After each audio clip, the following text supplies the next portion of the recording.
And I think what really stands out to me listening to you guys is that, this is not a half measures thing. You are, like you say, it starts with your vision, and everything you do is driven by that decision to take this approach.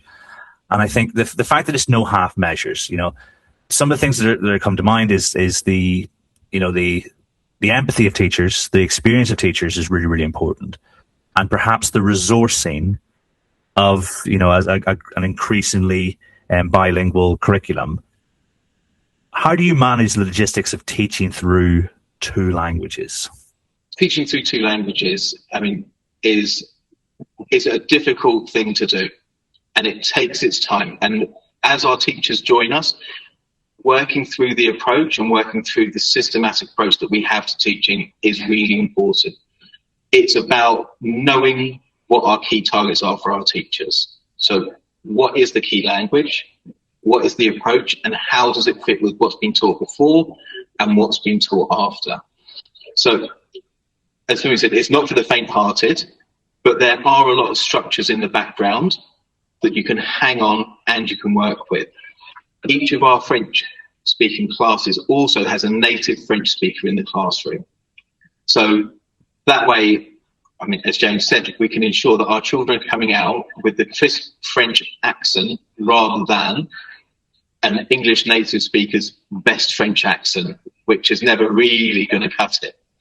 It also means that we get excellent grammar. So at every point, the children are learning point-specific grammar. And again, as James said, that just builds. Having that so specific around you and immersing you means that there is that automatic, as children do, that kind of sponge effect. They absorb it and they know it. And again, my daughters are coming through the school, they will pick me up on my French grammar. They will say, it's la, it's not la. Like, this is why it's that. And again, especially for our new teachers, working across our units. So making sure that everyone is supported as they go through. Now, we've also got our enterprise stream as well as our bilingual stream. And the lessons are exactly the same as they go through. So each child is getting the same specific learning, and then in the afternoon it's delivered in slightly different ways. And that's where our teachers are given that little bit more time to adapt, plan, and then they do that for their bilingual lessons, and then the enterprise class will do that for their enterprise lesson with a skills-based focus. So all of our teachers have a lot of work to do, if I'm honest, but we give them as much support around that as possible. Just recently, we look at the planning. I think that our curriculum overview is very, very tight. So a new teacher coming in, pick up the planning and know what to teach if they're in a bilingual class. Our social curriculum, the conversational French, has been very carefully structured, and it builds and builds throughout. It builds and repeats. We recognise repetition and practice is key, and we spent time, and we'll continue to spend a lot of time as we apportion, our inset programs into planning and what that actually looks like. So a new teacher can come in and pick up our teacher plans and go with it. And I think one thing that possibly it can be overlooked when you look at the day-to-day and the logistics and the challenges, in the individual day of a classroom is actually how long we've been doing this and how much of a long-term commitment there is to it. I was just sort of thinking the other day, as a governor, none of the governors who are involved in actually agreeing this and approving this and getting it all set up in the first place are on the board anymore. They've all gone.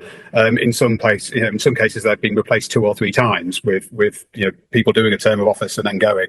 But throughout it all, the consistency, as well as the culture within the school, the culture on the board has been, this is something that we believe in passionately. We support it.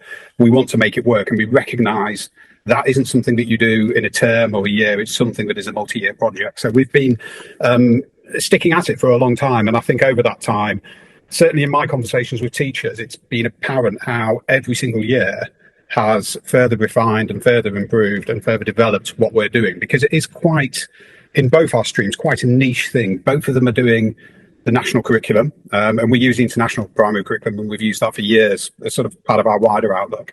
But they're both developing that and then adding an extra layer on top, whether it's the bilingualism or whether it's the enterprise skills that they do in the enterprise stream. But it has been a multi-year project, and we are always very keen as a board to know, number one, how is it being delivered how is it improving, but also how are we consolidating? How are we making sure that everything that we've picked up over this past year, this past 2-3 years, is being learned and applied and developed to make sure that, you know, every single year, actually, I think we can say with evidence that our bilingual stream has been getting better and better, and the delivery has been getting better and better, and is totally unrecognisable. Sadly, I say as a parent, because my children got it, you know, 6 years ago. If they were going there now, it would be, I think, slightly unrecognisable to them, but actually a much, much better educational experience. When I visited, one of the best bits was the story of the school. But I thought, actually, I would like people to listen and then go to school. So I don't want to ruin the story for them. But how many years are we talking in terms of from the governing body saying, yes, we're going to go in this direction, to where we are today? Is it 15 years, if I remember correctly? The first year of bilingual would have been, and I'm sort of looking to Tommy and Alistair to correct me if I'm wrong on this, I think it would have been 2013. But you had the French teacher, the first French teacher was in for 2012, starting to develop it, was, if I recall correctly. So that's right, yeah. We're getting towards the point where we've actually had 2 full generations of sort of school children going through, you know, the 7 years reception to year 6. But in that time as well, we've also added in, you know, we've now extended it downwards. So our 3 and even 2-year-old nursery attendees are getting little bits of French, and you can go into their classrooms and see the numbers and the colours and things like that.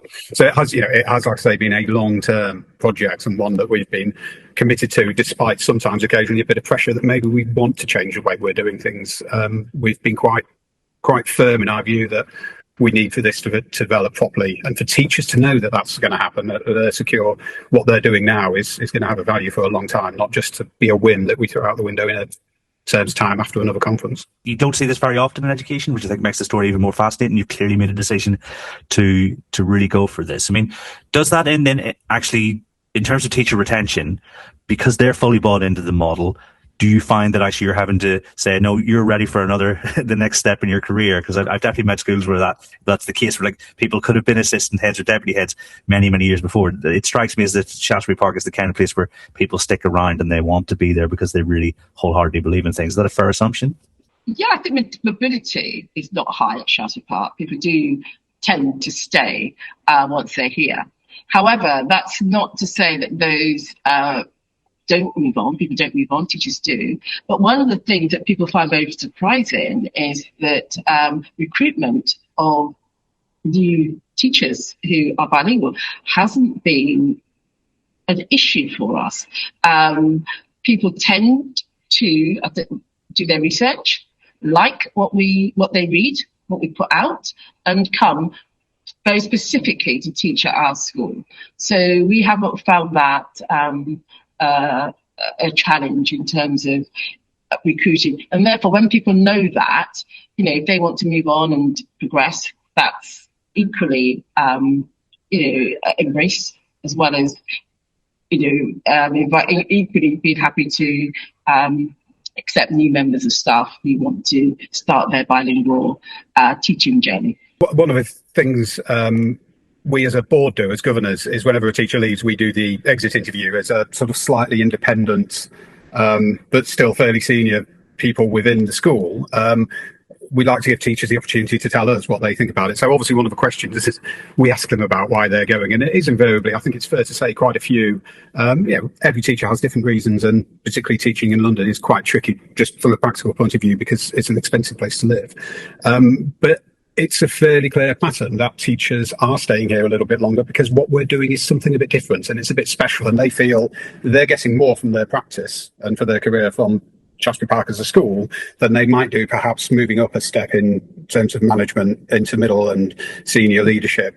They can gather more from this that prepares them for the next really big step in their career.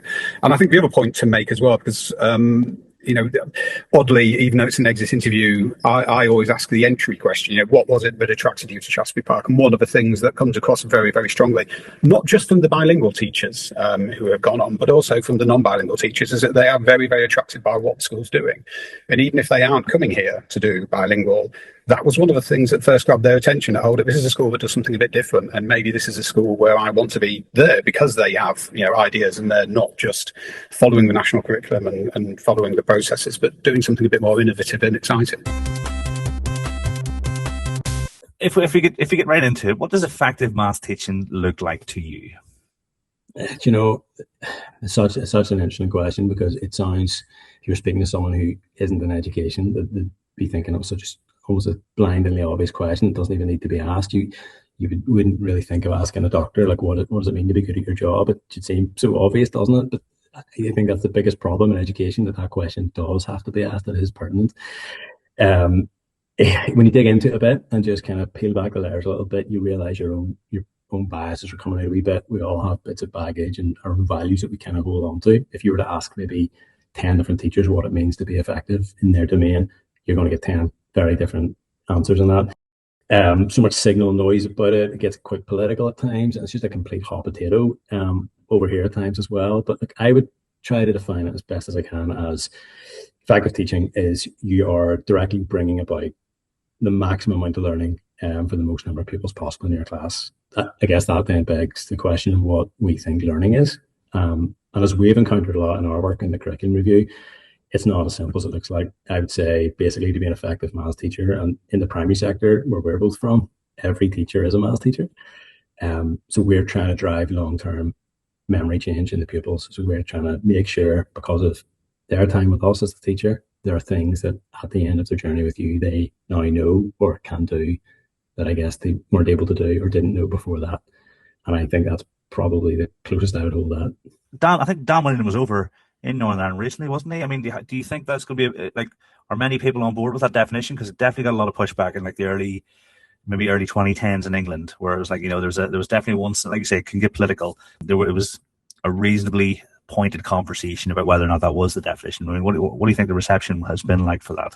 I think there's a couple of things. There's a lot of moving parts in this. I think most people in my experience would agree with that. I think it's just that there's a certain amount of space in the whole orbit, in the whole kind of discussion around this, and it feels possibly some of the pushback that we get on that is maybe that I see what's happening here. This is like a trad model. This is about this is I know this is traditional teaching, and this means then that you're pushing for a view of education that doesn't allow for possibly strong pastoral care, that doesn't possibly take issues of safeguarding as important as you should do, and all these kind of things. And they sort of tried, I think people mistakenly box that in and think, oh, I know what that was. I went to school back in 19 blah blah blah, and this sounds just like a very old and outdated or antiquated type of teaching. Or the big one is that people mistake that for like almost like a kind of right-wing agenda, or that it's something that like benefits a certain type of person or people from a certain type of background. It was really interesting. Lucy Crane, who I know you've had her on your show as well, like she ended up on the news talking about that, because she was defending against the allegation that it was something of a right-wing model, and she made the really good point, which is that if this is getting rolled out properly, this kind of very knowledge rich, it's not knowledge only, it's not only knowledge or anything like that, but if this is getting rolled out properly and effectively, then it's actually possibly the most disadvantaged and the poorest in society who stand to benefit the most from this. In a school like my own, where we don't have just as much of the free school meal ratio, technically we're already performing pretty highly. Like, we're not going to see a massive increase in terms of what we're going to expect from our pupils. We're kind of doing, I feel, what works pretty well and what's keeping in tandem and in step with a lot of the discussion and discourse around transform ed. But I think it's actually a lot of the schools that maybe have the greatest amount of need stand to benefit the most from this, and it's a really difficult conversation to have. As you mentioned, things can be loaded, and they can it's one of those things you want to try and avoid, and just try and keep this as much as possible about cognition and about pedagogy and about curriculum, and just keep this completely clean, because I don't have any time for any of that. That is not at all why I'm involved in this. And it is quite demoralizing when you do start to hear that type of criticism, or those kind of sort of cynical takes on things. Like, we're all learning, aren't we? Like, so we should constantly be on that journey and open to it. I mean, I trained here in Northern Ireland under the revised curriculum, and that was brought in around 2007, 2008. So we were the guinea pigs. Our initial teacher training was very much being trained under that model, and it was completely the opposite. And we you develop these instincts, and I wouldn't claim to be a an expert in anything pedagogical. I haven't written any books or anything like that, but I've got really good instincts, I think. I think that comes down to experience. And I think whenever you're with a class of 30 children year on year, you start to figure out stuff that works. You start to realize things that work, that look like learning. You start to get certain signals back, and you start to hone that year on year. And also you start to realize certain things don't work. And you start to figure out that a lot of this wasn't. The more you dig into this, I assumed early on, naively, as a 22-year-old, that these were all correct answers, and there was a lot of science behind that stuff that was proven. And you start to realize a lot of these things are just a bit of noise. And it was maybe started off very well intentioned, and one thing starts off in a planner or becomes a policy and in another school, and eventually it becomes this sort of system-wide thing. And we have all these initiatives. Kieran, I could probably do a whole series of podcasts with you about primary school being a particularly vulnerable area for bad ideas. I think what grinds a lot of the post-primary teachers, my wife's in the post-primary sector, they have exams, they have GCSEs, they have A levels, they have university places. So in some way that holds them accountable to an extent. So they can't veer too far away from that, really. There is still a lot of that stuff going around. But in primary schools particularly, so much of teacher time is completely taken up, and teachers are being swarmed with initiatives. And none of those things, I can mention lots of names of things: forest schools, eco schools, wellbeing ambassadors, school counsellors, all, and that goes on and on and on. That list could just go on, definitely. None of those things in and of themselves are bad, or we've got some of those initiatives in our school and the kids like it, and it's fine. I have no problem with that. But the teaching and learning has definitely lost out in some of these models because of that, because we're learning a lot about opportunity cost. And John Thompson spoke to our staff a number of years ago about that, and he really got me thinking about that. But he said, as a senior leader, he obsessed over that idea that anything you spend time doing is that you're sacrificing something else for. And it's all well and good just thinking we can just keep adding on more and more things.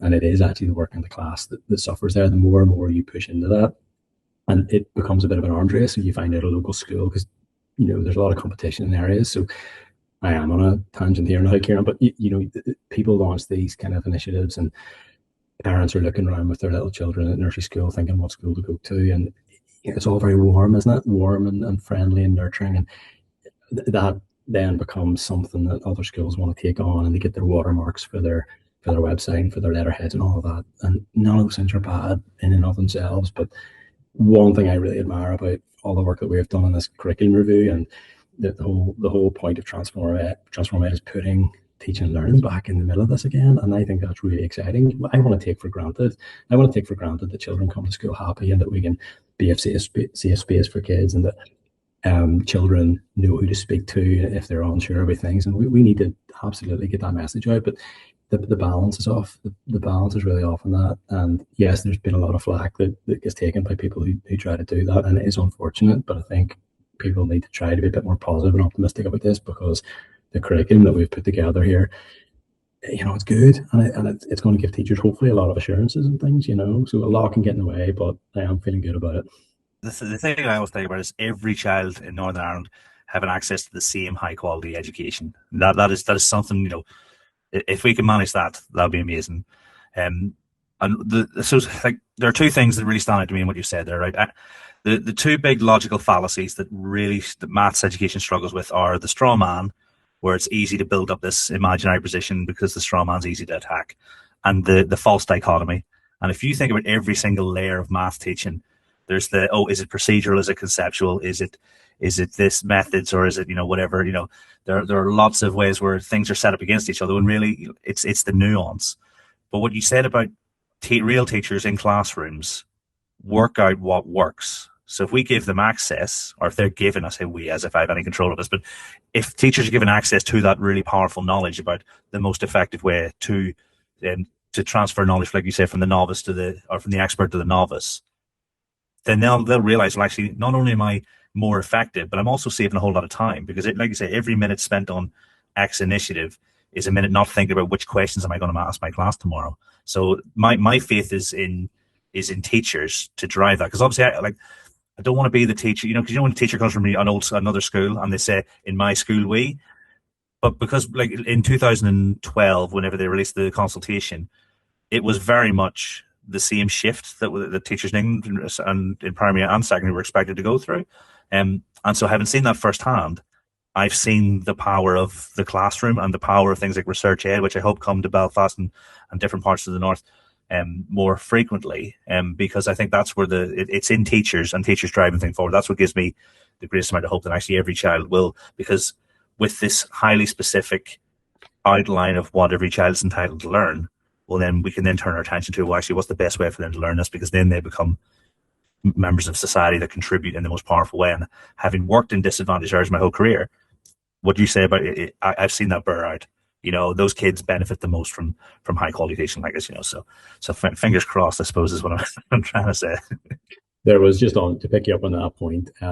I remember it was quite controversial at the time, but he was quoted on this. But John Thompson was quoted as saying that the best type of pastoral care you can give to children from the most disadvantaged areas is a really high quality set of exam results. And a lot of people push back against that, and that was seen as very almost uncaring or something like that. But he was onto something, and that's a really important point, because we want to take it as given that teachers are warm and they're supportive to the children under their care. I mean, absolutely. It's a straw man argument, as you said, because people will come back, but what do you, he's right, equality of opportunity and giving people the chance to perform to the absolute best of their potential, that's really important. And I think he hit on a real nerve there. How can we make research on learning more accessible and perhaps useful for busy class teachers? Because we've all got full days. We want people to engage with research on their terms. Is there anything you do that helps you to almost break things down or just even engage with in the first place? Yeah, it's such an interesting question, because first of all, I love it. So I love being able to read this stuff, and it's something I get a lot of enjoyment out of being able to do that. So I would find myself reading articles and following a lot of stuff pretty closely. And in my school, we're all really lucky because there's a great number of people who do actually find great joy in looking into this stuff in their own time. And that's something, I think we've talked about that before, Kieran, but that's something I wrestle with a lot, because I don't think that a teacher should have to be doing that. And it's great when people want to. And I mean, I have a good example where there were 3 or 4 colleagues in my school that went down to a research ed event a couple of years ago down in Dublin, and that was a weekend thing. They went down on a Saturday, I think, just because they were interested. And that would be quite unusual. That because you think about that, you're spending your working week doing your job with the kids in front of you, 30 kids in front of you all day, every day. And the weekend's family time, and these people have their own families, but they're actually seeing a benefit in going down to learn about how they can be better at their jobs. And I think that stuff can be taken for granted a little bit, because teachers are really busy. It's a really, really busy day. And it's one of those things I go back and forward a lot on this, because, you think of other jobs out there. Like I have a lot of friends who are in the medical profession, and all the up-to-date training that they need to get is given to them. That's all baked into their jobs. It would kind of be unthinkable for them to have to give up their own free time to go looking out for opportunities to help them be better doctors, be better practitioners. Well, they're weak. They'll have days where they're forward facing, speaking to patients and things, but they'll have part of their week is ring fence for training and for development and for reading and to be better at the jobs. Whereas in teaching, it's such a difficult one, because you only got a very small amount of time to play with. What is it, something like 5 or 6 inset days in a school?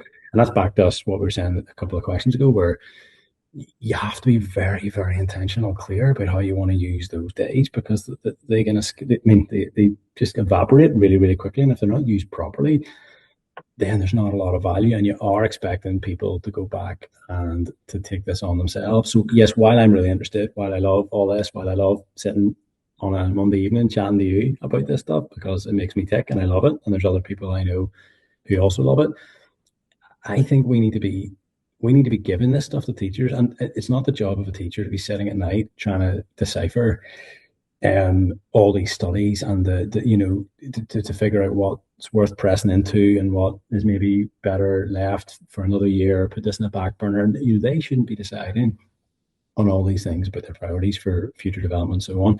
So I think, yeah, again, back to this whole idea of the whole sphere needing disrupted. I mean, I heard of one school where they opened up a management point. I thought this was a really good idea. They give a management point in their school, specifically for teaching and learning. And I think that's great because like it's back to the leadership thing as well, because you think in your head, if you're speaking to someone who isn't in a school, to be thinking, oh, well, that's the job of a head teacher, to be all over that, and to be thinking of, cognitive science, and to be thinking about all these retrieval and all that kind of stuff. And that's far too simplistic as well. I mean, you think of what it's not in place anymore, but there's a qualification for headship over here, and it was a course you took and you got an award. And so much of what that course is all about is preparing a head teacher for the busy demands of their job, namely how to deal with difficult parents, how to, sorting out timetables and budgets and workmen coming to fix the fences and all the millions of things that can go wrong in a day. And they're busy on the ground.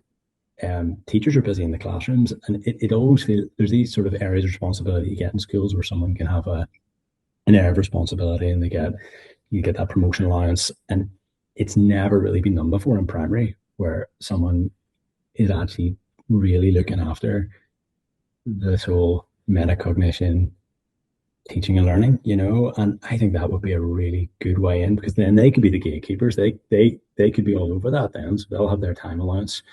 Whereas at the minute in primary school, it's literally just carved up in the right. You are the art coordinator, you are the maths coordinator, you are and we can talk on and on about even whether that's possibly the best fit for how all that comes together. But if in having some allowance for teaching and learning, I mean, their job can be to do all that reading and disseminating all the current research best practice. Then they could be sending stuff out to their teachers once a week. Then it comes to thinking ahead for the inset days.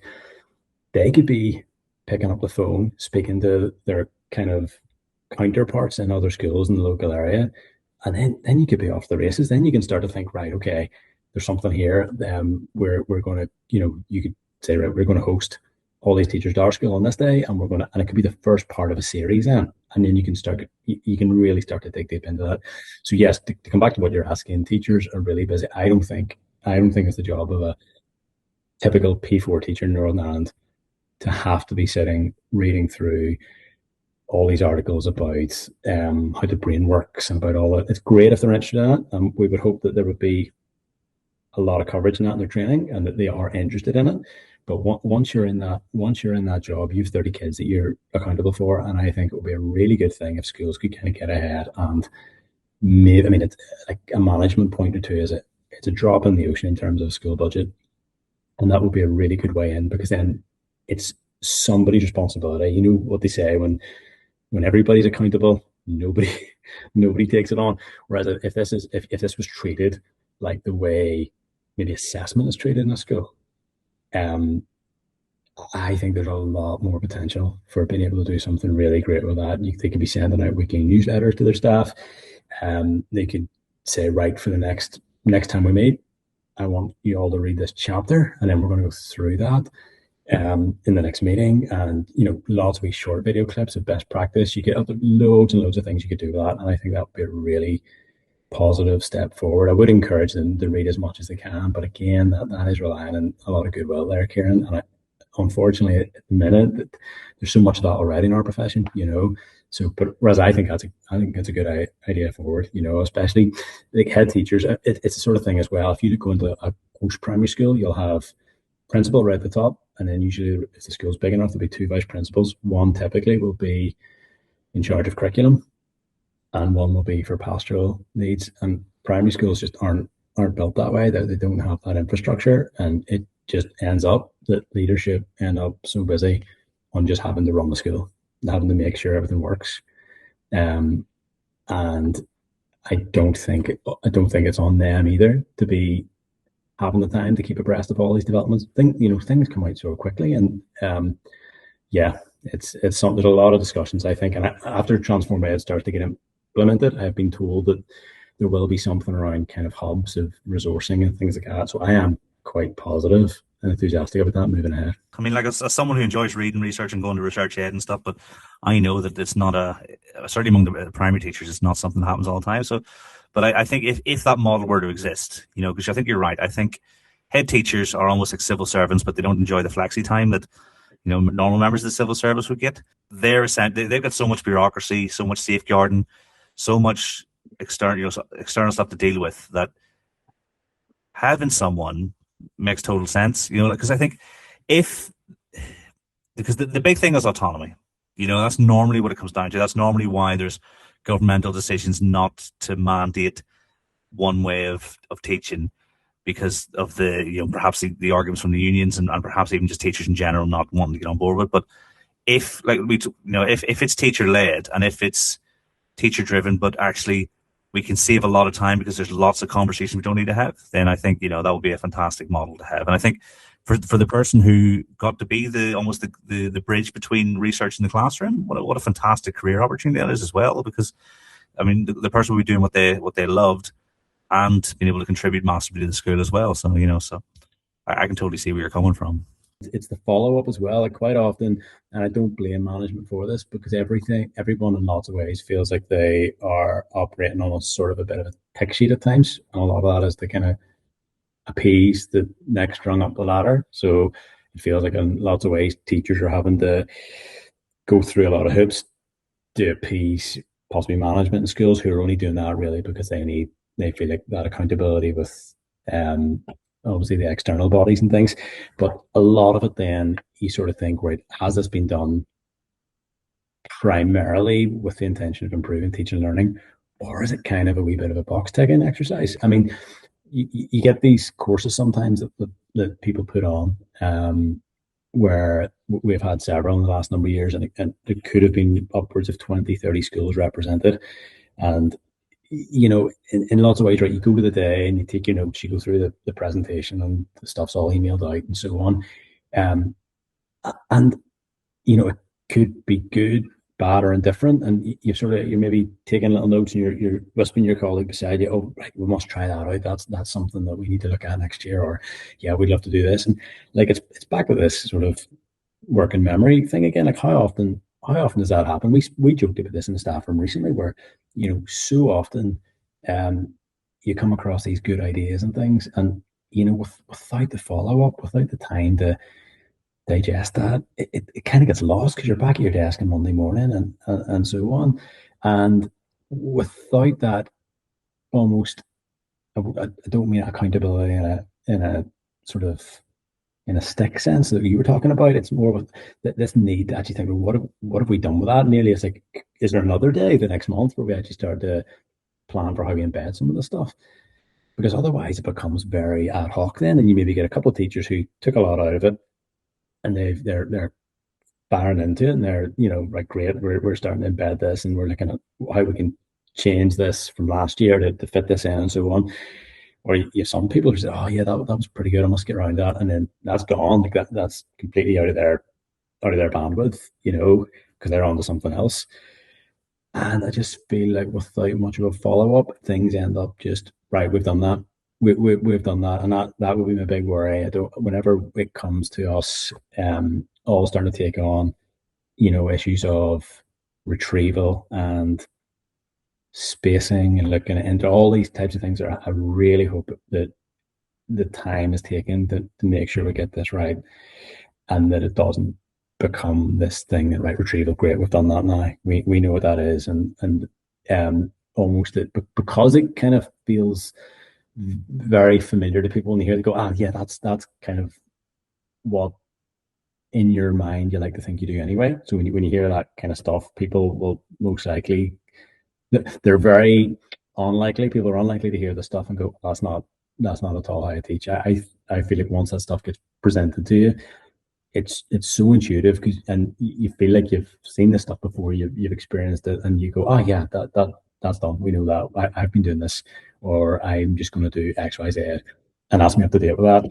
And then that's retrieval done, tick, and then that's the next thing done, tick. And it can actually be very easy to miss a lot of that. And I guess again, it's just very symptomatic of teacher and school type problems where just when something gets brought in, we just jam things full like that cupboard that just won't close. And it's the same with planners. When planners they get developed, and the evolution of the medium term planner in its current form, it's like the late stage, isn't it? It's just everything you could possibly think of is now in that.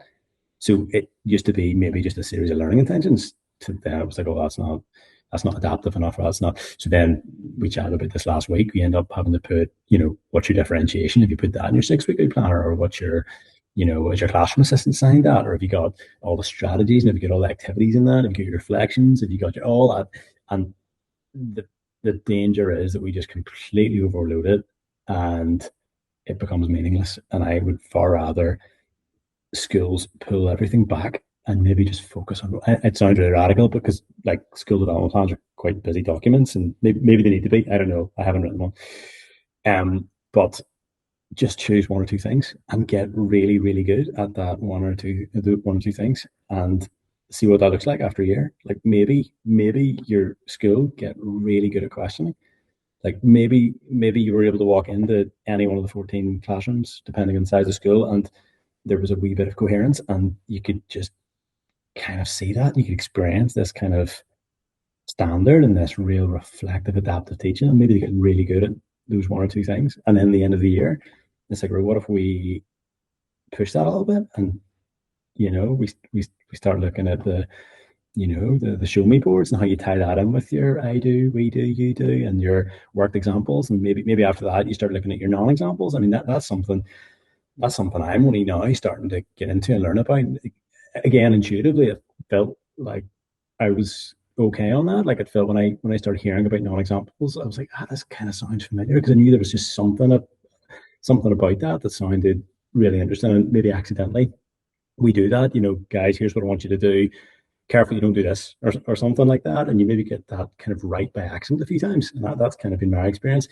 But it's only now that I've properly got the name for that and read on that, and really looked at ways to explain that and how specific you have to be with your non-examples. That really blew my mind, because that's something I had really never encountered before. And that's a really big deal, and that's something that so many teachers have been really into for quite a long time now, but I hadn't been, and most people I'd spoken to hadn't really been either. But that could be something that a school might have as one of their big aims for a year. How do you get that right in what you're telling the children not to do, or what a parallel line doesn't look like? So I think the problem is that we often just put too many things into things in our CPD, but it's maybe quite shallow, and there's maybe not a whole lot of ways to measure it in its effectiveness. Whereas I feel like if you just choose a couple of things, I'm really just thinking off the top of my head here, Karen, and I don't have all the answers to this. Like I'm sure plenty of school leaders would be able to say that's not practical because blah blah blah, and that's fine. Listen to that. But if you only had a couple of things and went really deep on it, you would really hope that would be apparent then when you went into those classrooms, and you could actually tangibly feel that in the atmosphere. And then you go into another classroom and you got it again, and that you build that as part of your culture, part of your identity. When you get the knock on your door from the external body, you're able to say, like, this is something that we've put an immense amount of time into, and we're really proud of this.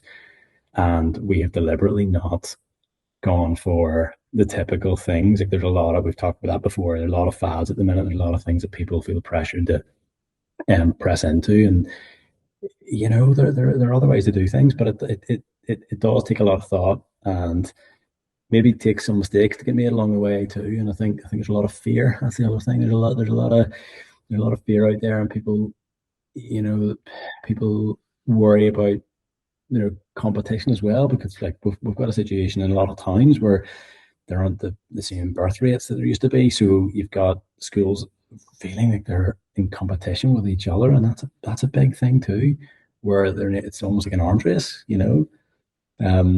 and people are feeling they need to keep up because the school down the road have, I don't know, an anti-bullying ambassador, a well-being ambassador, all these different things, and then we need that, and then that's it feels like that's your CPD gone, because so many teachers are having to spend every minute of their their planning time and all these other initiatives, they're not able to spend enough time on the stuff that we're talking about, thinking deeply, about education.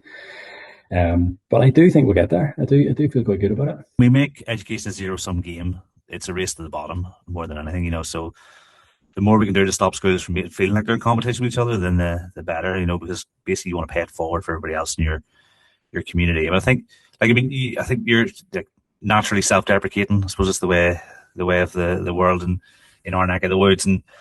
But you keep saying, sort of pushing away any notions of expertise, but actually what you've described there, I think it sounds like the approach, because like, if we look at almost like, well, what's the challenge most schools are facing?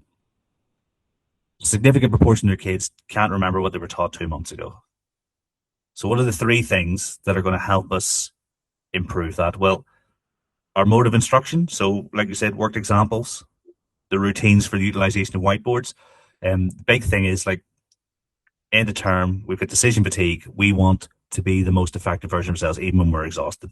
So you put those routines in place and you will default to that. So you got your worked examples, you've got your, I suppose your show me boards will be your formative assessment. And then your retrieval will be, well, let's make sure this sticks. And I think, like, where we instinctively feel, oh yeah, we do that, I think, that's where the risk, for a lot of teachers, the risk is there for the mutation, because actually the research is really clear. And I often find there's some really like if you begin with the counterintuitive, then you give the teachers a shock to the system. Like the best time to try and recall something is the moment before forgetting. So, I mean, even when I was at university, I would cram the night before a test, thinking that this was somehow me bringing all this stuff into my memory. I mean, at the time, it was long and short. It was short and what was it? It wasn't long term. It wasn't working memory. It was short term memory, long term memory. Yeah. And I thought, right, I'll cram the night before. That's me. And showing teachers that cramming is ineffective as a long term sort of agent of change, I think can really be a shock to the system. And then when you outline things like the new theory of disuse and stuff, and go, actually, right, okay, there's a way we can put a routine in place for a retrieval practice, so that they're like those core principles, like the almost exponential. We're getting twice as far away from the last time we tried to recall this. The fact that the recalling makes a new, stronger memory. If we adhere to those principles, it's the active retrieval. If we if we have teach assistants best will in the world, they're just trying to help, but sometimes they'll just tell the answer. That's not what we want. Cueing is a way to mediate those desirable difficulties, or to make difficulties desirable. But if we have all those things in our mind, then we can identify what are. So, I mean, because you say, oh, it's just look at the 3 things.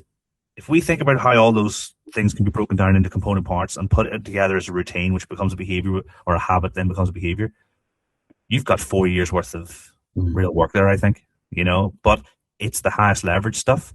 So it's the stuff that's going to make a difference, especially to those kids who need it, those kids who are perhaps not making the expected standard, whatever that measurement might be at the end of primary school, because we know that more often than not, they're still not there at GCSE.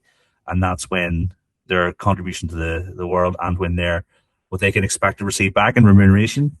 So you can say you're not an expert as much as you want, but I think you've hit the nail on the head a number of times, and no more so in this, because I think that's the model for school leadership. So you might be applying for headships sooner rather than later. Thank you for that, Kieran. Yeah, but it's getting the time, and it seems like such a I don't know, square peg round hole, because you can't really do much about the time. The time is the time, and you can't create that time out of nowhere. But I mean, I was even reading recently about, you were saying there about retrieval and not forgetting, and I only figured that stuff out in the last couple of years. Like, again, back to what you're talking about, cramming, and I would have had sort of this idea, if you just keep going over it and over it, then eventually it sticks and they get better at it. And there's maybe something to that, but it's only just in the last couple of years of reading about that forgetting curve, and even just that, almost that magic seems to take place in that pulling it out. It's that, as you say, they are just at that cost, just at that point of forgetting it. There's just a little bit of magic sauce, and them having to pull that out, and then they start forgetting it again, and then you draw that out again, and that becomes like concrete. And those are the things that once you know that, you take that for granted. And it's a wee bit like what Christine Council was saying in the curriculum talk she did with us, this idea of the curse of knowledge. And like we could be guilty of that ourselves now, because we find this stuff out and we assume that every teacher knows that. And like a couple of years ago, I didn't know that. And you know, there is this expectation that we have an absolute duty to make sure that for this, and this is such an exciting time with Transform Ed coming in with a new curriculum being phased in the next couple of years. This is absolutely the time to get pedagogy right, to get teachers really up and into cognitive science, because it just felt like you were just going through a lot of emotions before. And I know certainly in my training, I'm sure you would agree in yours, like there was not that focus on any of this. And it's really exciting. There's so much. I mean, even I've chatted to you before about how I've always found it really perplexing how the P7s in our school always tend to test better in the standardized scores whenever that comes around. And again, it's only recently I'm learning more about the testing effect and things like that.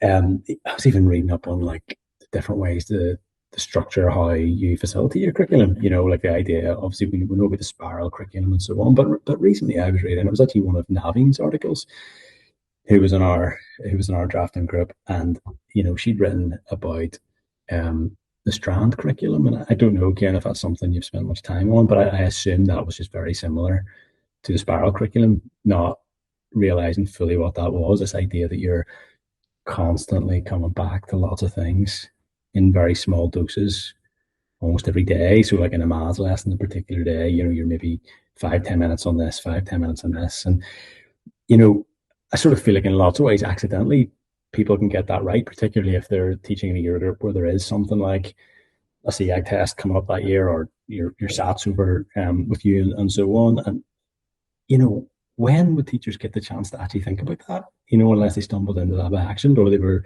spending time reading up on that. And it just feels like it's such a deep, it's such a deep well. And the problem, and again, we touched on this last week, teachers they're working memory, if we'll use that metaphor, they're just full on admin and bureaucracy. And I feel like if we could get the CPD right here with us, you know, you could leverage this curriculum like so much further if you were able to get these steps in place. You know, you mentioned there about the kids who just in the class maths are not going to get it, because we now know, of course, that everything about maths is sequential and it builds upon the last thing. And if they don't get it, they end up just moving through the conveyor belt, don't they? They just go up the year groups until they're out. So it does feel very pressing. It feels really important. And I think that the CPD is kind of the foundation of this. And I don't think it has been really front and center very much. I think it's just one of these things everybody knows is important, but doesn't really know how to fix it and doesn't really know how to get it right. And there's probably a little bit of collective apathy about that, or some people just think, you know, people assume everybody's getting experience. And I think it's really system dependent, and it depends really where you are. And it shouldn't be, you know, it should be something that we should all be really involved in. So I think if we could collect resources in some way and get that stuff out there, people, even the likes of getting people to come in and see each other as well, come into different schools. I mean, that's something that doesn't happen, you know, just get some time to go. I mean, it wouldn't be that hard to work that out. Get your class covered by somebody else and on a day that worked, and use some of your time to go and see a local school, go and see what they do for how they use a visualizer or their OneNote, or how they do their show me boards and all that kind of stuff. Like, I feel like there's a lot that can be solved with this if we get it right.